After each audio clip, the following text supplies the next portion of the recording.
seluruh dunia dengan malaikat pemberita. Shalom. Selamat datang di Renungan Harian Rhapsody of Realities Indonesia, edisi 12 Oktober 2024. Itu bukan hayalan. Sesungguhnya aku menyatakan kepadamu suatu rahasia. Kita tidak akan mati semuanya, tetapi kita semuanya akan diubah dalam sekejap mata pada waktu bunyi nafiri yang terakhir. Sebab nafiri akan berbunyi dan orang-orang mati akan dibangkitkan dalam keadaan yang tidak dapat binasa, dan kita semua akan diubah. 1 Korintus 15 ayat 51-52. Pengangkatan gereja akan terjadi secara tiba-tiba, bisa kapan saja, dan saya berharap engkau sudah mempersiapkan diri. Orang akan melakukan aktivitas sehari-hari dan kemudian, tiba-tiba, secepat dan dalam sekejap mata, setiap orang yang sudah lahir baru akan pergi dari dunia ini. Secepat itulah kejadiannya.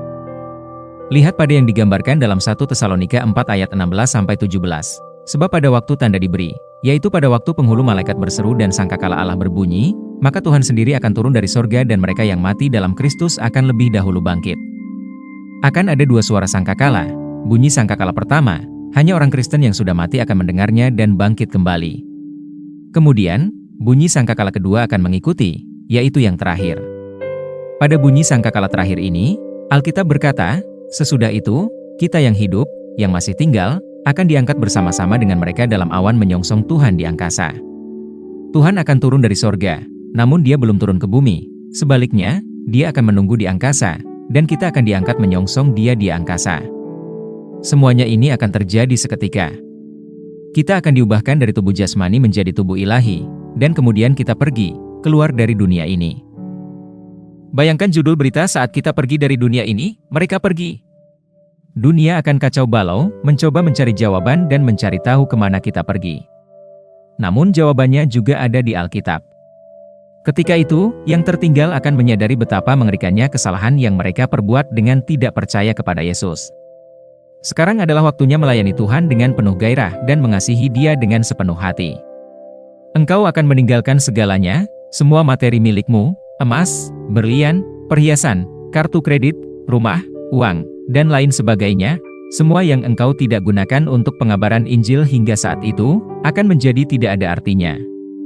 Ini bukan hayalan, inilah kenyataan yang akan terjadi. Dan ini bisa terjadi sewaktu-waktu. Hiduplah dalam kesiapan, dengan hatimu yang tertuju kepada perkara yang di atas, dan bukan pada harta dunia yang akan hilang. Hidup terbaik dan jadilah yang terbaik untuk Yesus Kristus, berdiri teguh dan tidak tergoyahkan, dengan bertekun dan bersungguh-sungguh melakukan pekerjaan Tuhan. Mari kita ucapkan pengakuan iman berikut. Hatiku berfokus pada Tuhan dan kedatangannya yang segera, karenanya aku hidup dalam kesiapan, melakukan pekerjaan Tuhan dengan iman, pengharapan dan kasih. Aku digerakkan oleh Roh Kudus untuk mengabarkan Injil dan mempersiapkan yang lain untuk pengangkatan. Amin.